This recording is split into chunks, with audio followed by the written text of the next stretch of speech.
Man, I was wondering what is this mysterious package is. It's just bubble wrapped together, and it turns out it's one of my order of the RC car. I took a peek already, and voila! Let's do a quick unboxing. This is my first time receiving a RC car that just packed in a bubble wrap. I mean, it's really well packed, I have to say. But still, I mean, in the past, I get them either in a box or in a foam box. Oh, it's a lot of bubble wraps.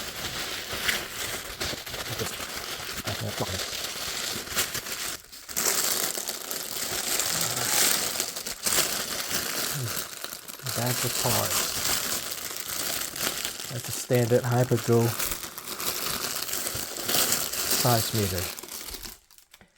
Alright, I'm gonna cut open this transmitter. I'll talk about that later. Another set of wheels, this harder compound and the drift wheels. Here's the USB charger and the wrench and fan for the ESC.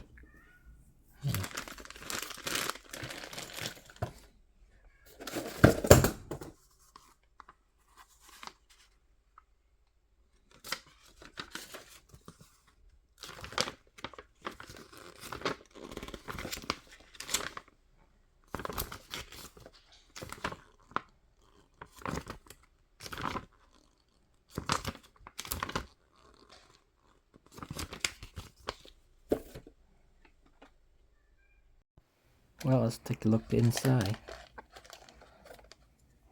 These clips, man, they're not very secure, so it's best that you can buy your own clips.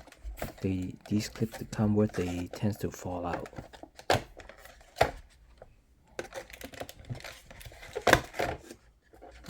Okay. DIN's connector, single cable, connect to the lighting module. And the body shell looks very nice.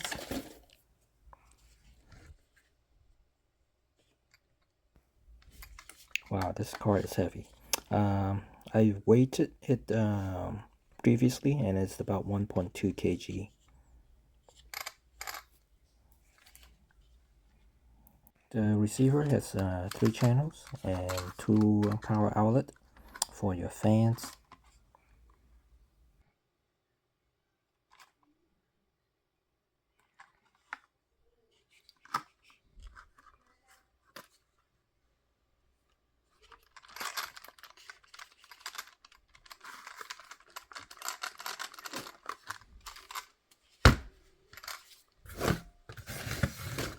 Shocks are probably one of the best, if it's not the best in this class.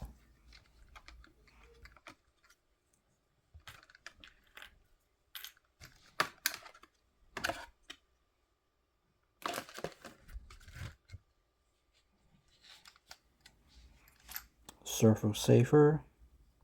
ESC is the same as the other Hypergo. So is the motor and fan. The plugs is different, but it's still a DIN plug. It comes with a, I believe, lithium-ion battery. 2000 mAh. This car can definitely take a 3S battery with ease.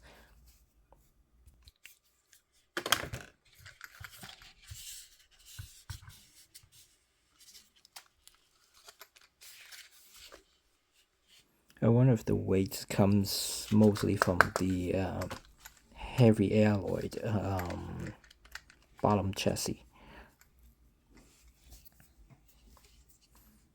It'd be interesting if we switch it to carbon fiber.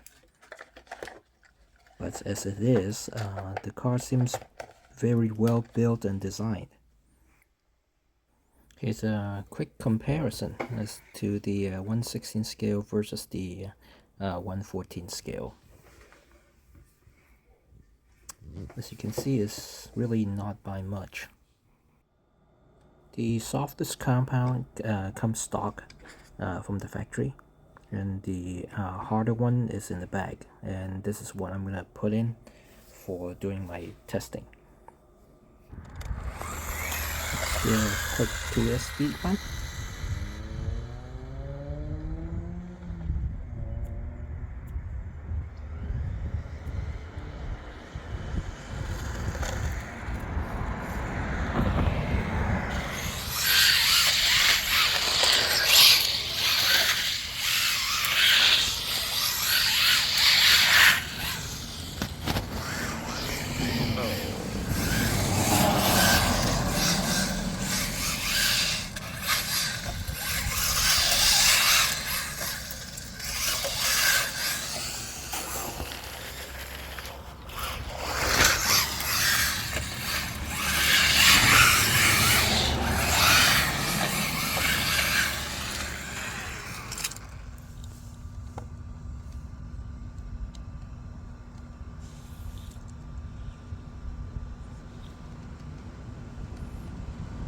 Let's continue on the 3S speed bump.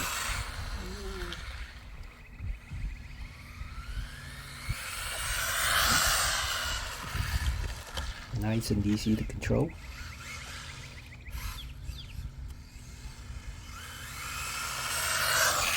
One thing annoying is this ESC is set up to soft brake at low speed, so that's kind of takes some getting used to.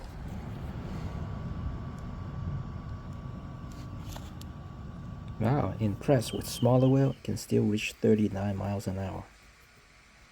Let's check the temperature.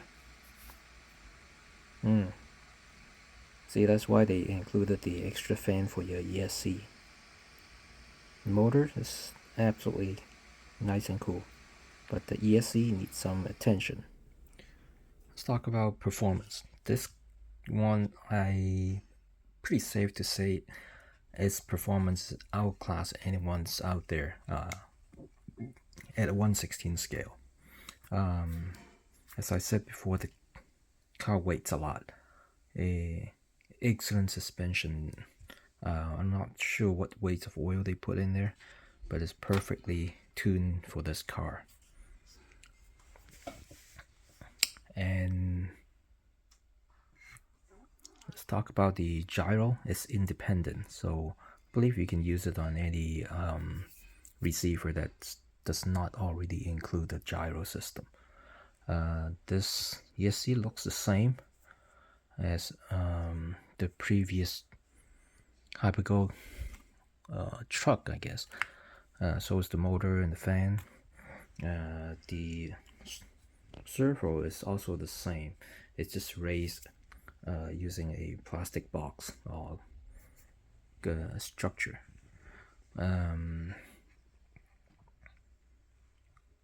Metal chassis with the metal brace, making this car really stiff, which is depends on what it is, but for bashing it's actually pretty good because you don't want it to flex and affect the gearings.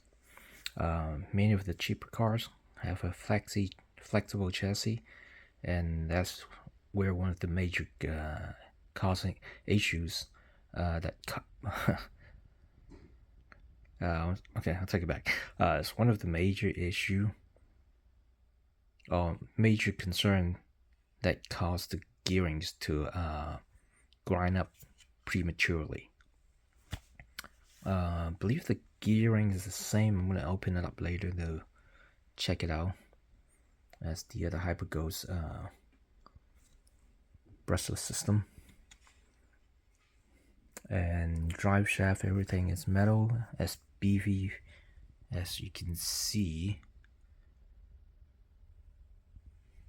If you're breaking these, man, I don't know what to say. You must be doing something really wrong. I'm sure you have noticed already the tires is going bald. Just from running one pack of 3S, so about 10 minutes. So that's where the area of concern is. The front is still very good, so rotate your tires definitely. Even if they go bald, you can still use them for quite a bit of time. So I have mainly experienced, because I like to run them on the road, and getting them bald is actually more fun. You can bash them around.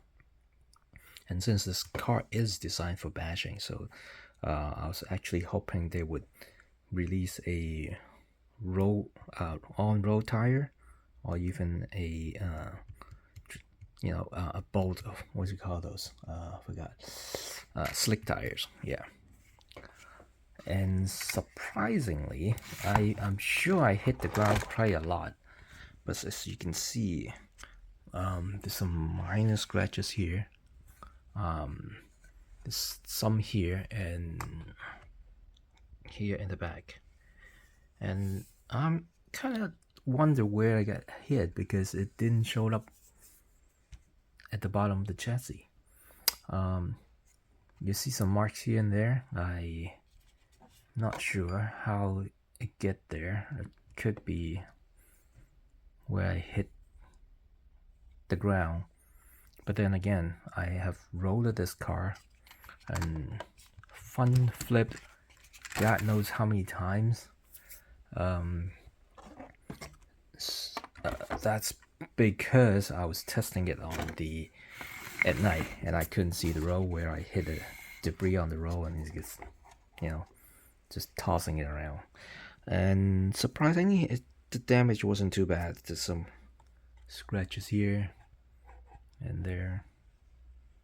Of course, there's some here, and the back here and there. Some here as well. So overall, I'm impressed. This thing is meant to be driven. Now the LED, I don't know if I get time, I'll take a video of it. The lighting, I don't know, I'm not really cared about it. It is kind of fancy. When you turn, the signal will have a signal light, turn left and turn right, and you can choose the mode whether it's blinking or not.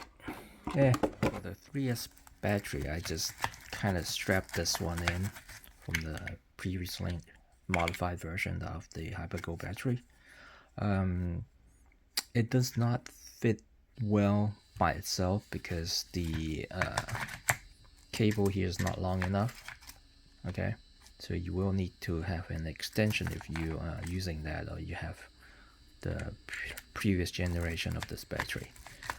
Now you could use other third party of the LiPo I mentioned earlier. I don't know, I might put up on the screen. It's gonna be, you're gonna need to find a short pack. Usually they use it for drones, and those 3S battery will fit this nicely, and you don't need to modify anything. Now when running on 3S, make sure you plug in the extra fan for the ESC. See, there's the sticker side and the open end side. Put it in this direction. This will blow down into the ESC, and make sure you line it up so that you can put this cover in. Okay, and basically if you line up at this corner of the heatsink, you'll be fine. Okay, let's check this out, and voila, goes like this.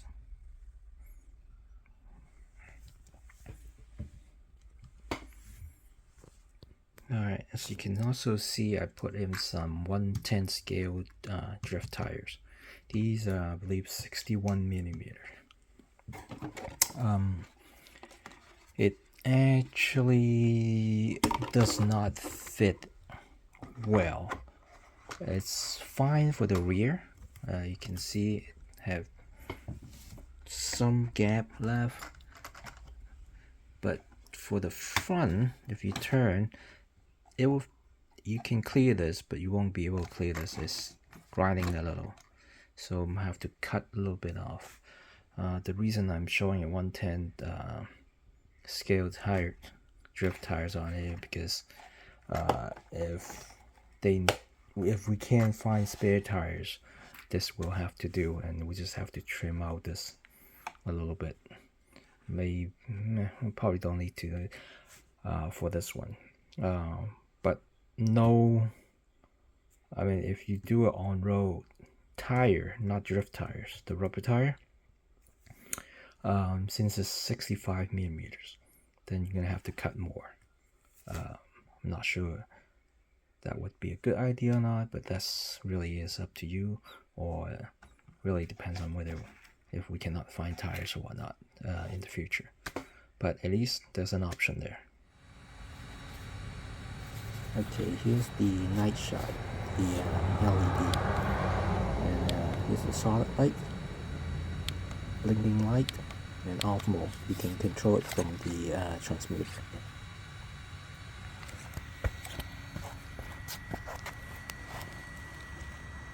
And if you turn the wheel, then it will blink accordingly. Not crazy about this red and blue flashing light though. Okay, let's see if this little shield, how much dirt does it actually prevent it from going into under the car or inside the car.